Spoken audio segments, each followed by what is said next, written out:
Bonjour à toi cher spectateur, il reste encore demain ou C'è ancora domani de Paola Cortellesi. C'est un film dont j'entends parler depuis maintenant un bon petit mois parce que mine de rien, le film est sorti, si je me dis pas de bêtises, en septembre de l'année dernière en Italie.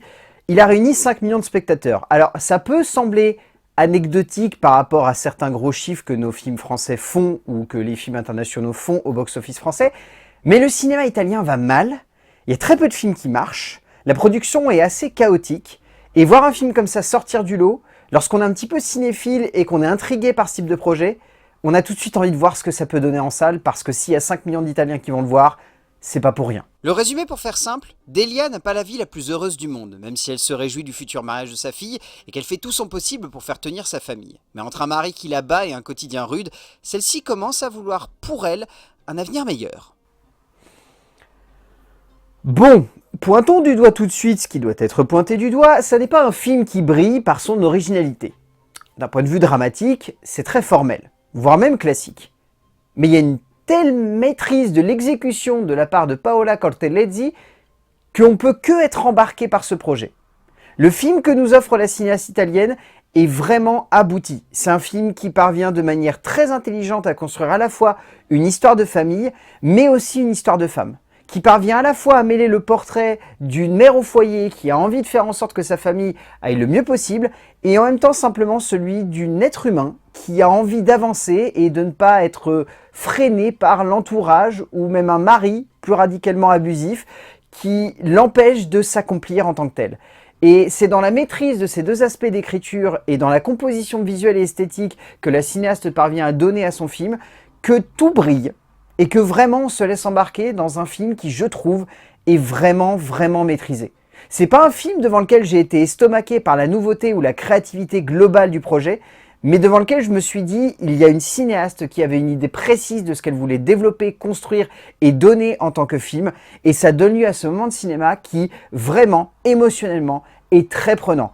Et, mine de rien, c'est un film qui dure 2 heures, je n'ai pas vu le temps passer devant ce métrage. Parler de la condition de la femme dans notre société actuelle est devenu une évidence, mais réussir à la remettre en perspective par rapport à l'histoire de l'humanité, mais aussi en mettant en relief les grandes étapes de son entrée dans le XXe siècle, cela est un peu plus complexe et plus dense à mettre en relief. Paola Cortellesi nous offre un très beau portrait de femme, mais également de société, au cœur d'un moment de cinéma ne parvenant pas toujours à briller par une créativité et une nouveauté qui marquent, mais qui domine totalement la composition d'un regard terriblement touchant et attachant sur une héroïne sortant clairement de l'ordinaire et brillant par son charisme et la force de l'approche de la cinéaste. En termes d'écriture, le scénario est écrit par Furio Andreotti, Giulia Calenda ainsi que Paola Cortellesi.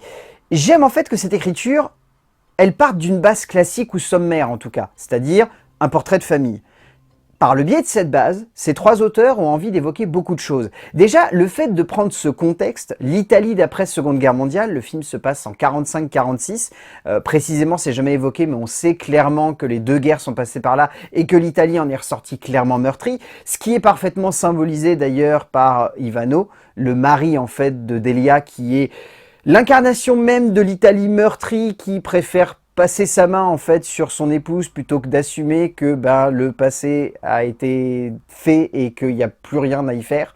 Et c'est très intelligemment construit puisque du coup on se retrouve à avoir un film qui part de cette base classique et qui arrive à dériver vers beaucoup de thématiques. Donc non seulement c'est un film qui va avoir comme toile de fond l'indépendance féminine, le droit de vote qui est en train d'arriver tout doucement en Italie, et au travers de ces petites pointes à gauche et à droite justement sur l'émancipation de la femme dans un contexte matrimonial où clairement elles sont coincées chez elles et elles n'ont pas forcément plus le droit de s'émanciper plus que cela, le fait d'avoir ce mari qui représente l'Italie passée et cette femme un peu un entre deux, avec en plus cette fille qui est clairement montrée comme une femme qui a envie d'aller de l'avant, il y a cette triple construction qui consiste à montrer un pays qui veut du changement, mais simplement un être humain qui a besoin de changement.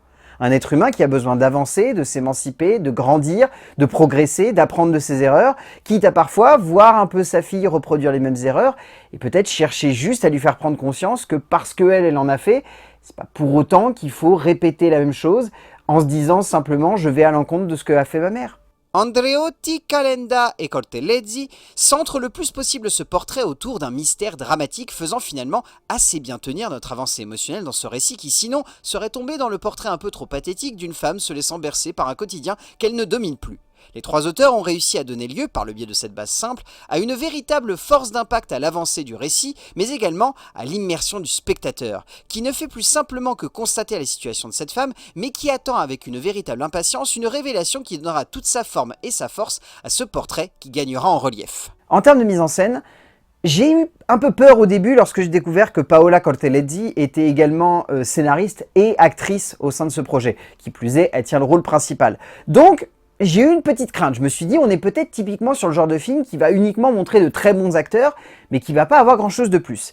Alors, je dirais pas non plus que c'est un film, encore une fois, comme je l'évoquais au début, qui est extrêmement créatif, ou en tout cas qui a des paris esthétiques, visuels et graphiques qui sont très engagés. Mais déjà, ce choix de noir et blanc, ça épouse une certaine idée de cinéma qui veut justement ramener le spectateur le plus en arrière possible. Il y a le fait qu'au début, on ait ce jeu de format, on commence sur un 1,33, donc clairement, on a comme optique de montrer que cette femme, elle est enfermée, mais que rapidement, il va y avoir une liberté, ou en tout cas une émancipation qui va se faire ressentir. Et là, le format d'un seul coup s'ouvre. Alors pareil, c'est pas très subtil, c'est pas très fin, mais ça fait son petit effet, en fait, d'un point de vue émotionnel. Ça fait que le spectateur se laisse embarquer là-dedans et que, émotionnellement, encore une fois, il y a cet investissement.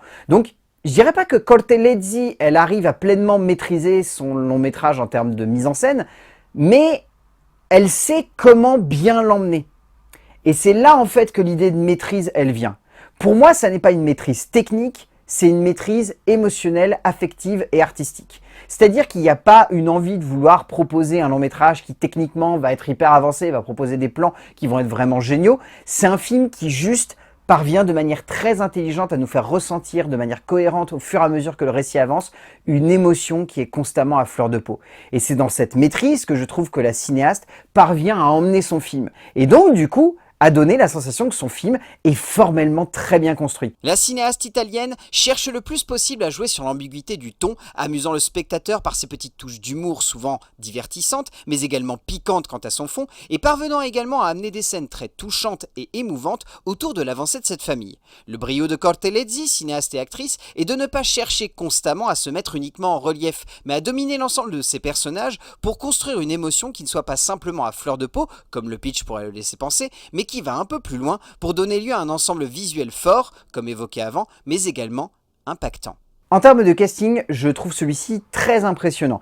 Déjà, je trouve que Valerio Mastrandrea dans le rôle de Ivano est très fort. Parce qu'il arrive à rendre son personnage extrêmement antipathique sans pour autant tomber dans la caricature ou le grossier. Ce qui, mine de rien, est vraiment pas facile et je trouve que l'acteur s'en sort extrêmement bien. Je trouve que Romana Maggioria Vergano dans le rôle de Marcella, la fille de Delia, elle est fantastique, cette jeune actrice, elle est extrêmement talentueuse, elle est belle, mais au-delà de ça, elle arrive très très bien à faire ressentir toute la dualité qu'il y a dans son personnage, c'est fantastique à regarder.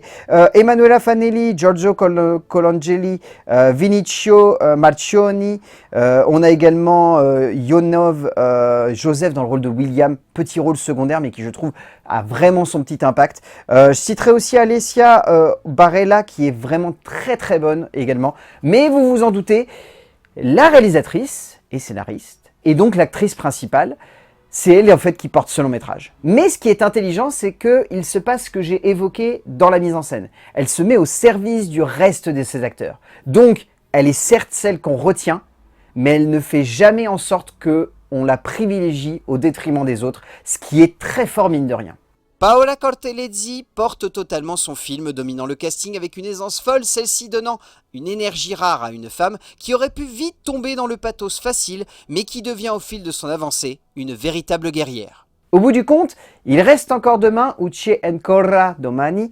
C'est un film que j'ai trouvé vraiment fort et Dieu sait que je trouve que parfois le cinéma italien a tendance à être un petit peu facile ou cliché dans ses émotions, et encore plus dans certains de ses personnages. Ici, on est typiquement dans le long métrage émotionnel et dramatique qui est maîtrisé. Et mine de rien, ça a ses petites touches d'humour, ses petites touches de sensibilité à gauche et à droite. C'est un film qui est maîtrisé par une auteure, une réalisatrice, une actrice qui a envie d'emmener son sujet le plus loin possible, qu'il fait avec beaucoup de justesse et qu'il fait surtout avec beaucoup d'émotion. C'est un film qui parvient à être subtil à des moments où on pourrait aller dans la caricature et la facilité. Donc rien que pour ça, il reste encore demain de Paola Cortellesi. Si vous avez l'occasion de le voir en salle, allez-y. C'est un joli petit moment de cinéma et c'est émouvant comme il faut. A plus!